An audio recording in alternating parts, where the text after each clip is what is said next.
Hello everyone, आप सभी को हैप्पी रक्षाबंधन। रक्षाबंधन की बहुत बहुत शुभकामनाएं। उम्मीद करती हूँ सभी भाई बहनों का प्यार हमेशा एक अच्छे बंधन के साथ बना रहे। तो क्यों मनाते हैं रक्षाबंधन, आज मैं चर्चा करने वाली हूँ इस विषय पर। क्या पौराणिक कथाएं हैं, क्या पुरानी कथाएं जुड़ी हुई हैं कि हम ये त्यौहार मनाना शुरू करे थे पहले और उसके बाद से हमेशा से ये पावन त्यौहार हम मनाते आ रहे हैं। एक कथा जो सबसे पहले और मैंने अपनी स्पेशली मम्मी से सबसे ज्यादा सुनी है, तो आज मैं वो कथा आपको सुनाती हूँ।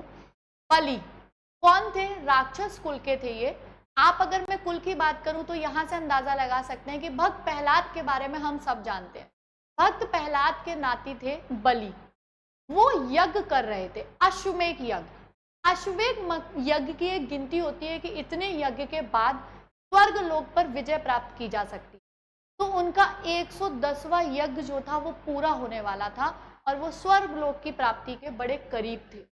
इसी सबको देखते हुए जो देव थे, जो स्वर्ग लोक के वासी, जो देवी देवता थे, वो बहुत ज्यादा विचलित हो गए, परेशान हो गए कि स्वर्ग लोक पे तो अधिकार राक्षसों का हो जाएगा, ऐसे कैसे चले। तो इसी चिंता के विषय को लेकर भगवान विष्णु के पास गए। भगवान विष्णु के सामने जब उन्होंने परेशानी रखी तो भगवान विष्णु ने एक अवतार रखा जिसको हम 52 अवतार के नाम से जानते हैं। विष्णु भगवान ने एक छोटे से बच्चे के रूप में अवतार रखा और ऋषि मुनि के भेष में पहुंच गए बाली के द्वार पर, जहां पर यज्ञ चल रहा था। बाली क्योंकि प्रहलाद के नाती थे, कहने को राक्षस कुल के थे लेकिन दानी थे। उन्होंने पूछा, भाई ऋषि मुनि दरवाजे पर आए हुए हैं, क्या चाहिए? तो उन्होंने ये तो नहीं देखा कि ये भगवान है। उन्होंने बोला, मुझे 3 पग जमीन चाहिए। तो बाली ने बोल दिया कि ठीक है, ले लो, कोई दिक्कत नहीं है। लेकिन वो ये नहीं जानते थे कि वो स्वयं विष्णु भगवान हैं। उनके 3 पग में पृथ्वी, आकाश, पाताल सब कुछ नप जाएगा। इसी तरीके से जब जैसे ही उन्होंने कहा कि ठीक है, मैं आपको 3 पग जमीन देता हूं, तो भगवान अपने रूप में आए और उन्होंने पहला पग आगे किया।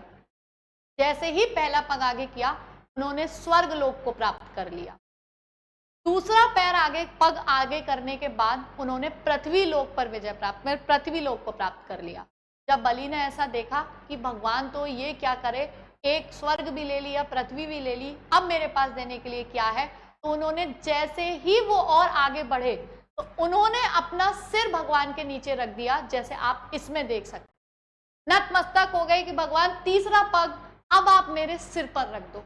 तो स्वर्ग लोक और पृथ्वी लोक तो पहले ही भगवान ले चुके थे, फिर इनको जो जगह मिली वो पाताल लोक में जाके मिली। और भगवान भी उनके संग जब पाताल लोक गए तो उन्होंने भगवान से अब कुछ मांगा कि भगवान, मुझे आपकी ऐसी भक्ति चाहिए कि मैं आपको हमेशा अपने सामने देखता रहूं। और भगवान हमेशा भक्त के वश में होते हैं, हमने कई गाने भी ऐसे सुने हैं। तो भगवान उनके द्वारपाल के रूप में वहां रह गए। अब भगवान तो रह गए, भक्त का भाई था कि भक्त को चाहिए था कि भगवान मेरे सामने रहें, लेकिन इस बात से माता लक्ष्मी विचलित थी। उन्होंने देखा कि भगवान तो पाताल लोक में रह गए हैं, तो नारद मुनि द्वारा उनको सुझाव दिया गया। तो फिर पाताल लोक में माता लक्ष्मी आई और उन्होंने बलि को, राजा बलि को अपना भाई मानते हुए एक रक्षा सूत्र बांधा, जिस रक्षा सूत्र को हम राखी के नाम से जानते हैं। जब उन्होंने भगवान बलि के रक्षा सूत्र बांधा तो उन्होंने उसके बदले में भगवान से, यानी राजा बलि से कुछ लेने को बोला कि मुझे आपसे कुछ चाहिए। तो उन्होंने कहा, भाई रक्षा सूत्र बहन बन गई, अब तो बताइए क्या चाहिए। तो उन्होंने तब विष्णु भगवान को वहां से मांगा था। और इसी प्रकार से ये कथा जो है रक्षाबंधन को जो हम मनाते हैं पूरी होती है। कि हम रक्षाबंधन क्यों मनाते हैं? क्योंकि रक्षा सूत्र था एक, जब बांध दिया तो भाई कुछ ना कुछ तो देगा, उससे कुछ मांगोगे, तो इसी के लिए हम कहते हैं कि तोहफे मांगेंगे। और रक्षाबंधन में राखी बांधने के बाद हम भाई से तोहफा एक सोचते हैं कि हमें कुछ ना कुछ एक उपहार के रूप में।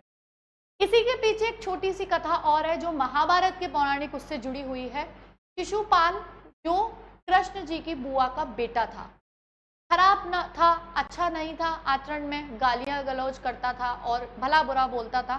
तो एक दिन एक सभा हो रही थी, जिस सभा में उल्टा सीधा बोल रहा था। तो कृष्ण भगवान ने बोला था कि अब 100वीं गाली बर्दाश्त नहीं होगी, अगर इसने आज दी तो मैं इसका सिर धड़ से अलग कर दूँ।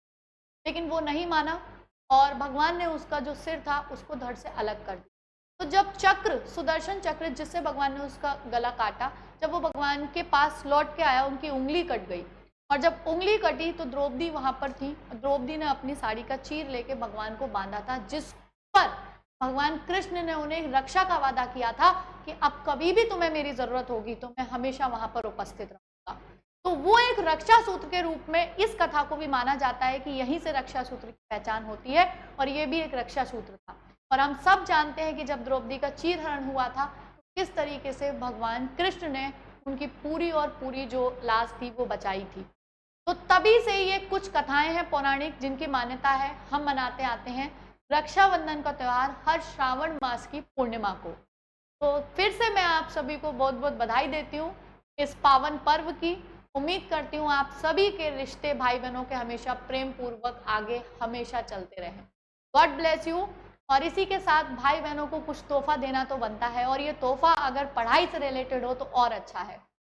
इसी के साथ टेक्स्ट बुक पर इस टाइम रक्षाबंधन की सेल चल रही है, जिसमें आप अभी बहुत कम डिस्काउंट यानी डिस्काउंट के साथ सारे कोर्स को परचेज कर सकते हैं। अगर आप कर रहे हो बैंकिंग की तैयारी तो आप उसको ले सकते हो। बैंकिंग के कोर्स को क्या करना है, आपको ज़्यादा कुछ नहीं करना, टेक्स्टबुक.com पर जाना है। मैं आपको दिखा देती हूँ। देखिए टेक्स्टबुक.com अभी ये UPSSSC ओपन है।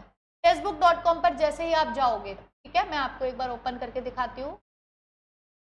जैसे ये टेक्स्टबुक.com आप सुपर कोचिंग पर क्लिक करोगे, सुपर कोचिंग पर क्लिक करते ही आपको आ जाएगा डिफरेंट एग्जामिनेशन। जैसे आपको बैंकिंग एग्जामिनेशन पे अगर जाना है तो बैंकिंग एंड इंश्योरेंस एग्जाम पर अब जाओगे। देखिए अभी एग्जाम चल रहे हैं IBPS PO bank exam super coaching, इस पर जाओगे आप तो सारे बैंक एग्जाम्स की जो कोचिंग है वो अभी आपको 978 में अवेल हो रही है। परचेज नाउ पे जाओगे, आप एक कोड का यूज कर देना GARIMA। मैं अभी कोड लिख देती हूँ, इस कोड का यूज करके आपको ये डिस्काउंट पर अवेल हो जाएगा।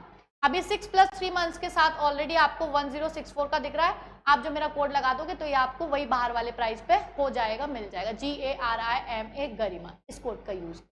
और आपको टेस्ट सीरीज नहीं है आपके पास तो आप पास प्रो को बाय कर सकते हो, जिसमें 70,000 मॉक टेस्ट प्लस 17,000 टेस्ट आपको मिलते हैं प्रीवियस ईयर मेमोरी बेस्ड, जिसको आप लगाकर अपनी प्रैक्टिस को बेहतरीन मुकाम दे सकते हो। नीचे टिकर में आप देख सकते हो कि अभी वो मिनिमम प्राइस पर है, तो यू कैन अवेल दिस। उसके लिए आपको टेक्स्टबुक पास पर जाना होगा टेक्स्टबुक.com के बाद, और कोड यूज करना होगा GRIMAPASS, इस कोड का यूज करके आप इसको अवेल कर सकते हो। तो रक्षाबंधन कुछ ऐसा मनाइए कि भाई बहनों आपस में ऐसे त्योहार पे ऐसा कुछ दीजिए कि शायद वो उनके आगे करियर में भी काम आए। Thank you so much, God bless you, happy Rakshabandhan again.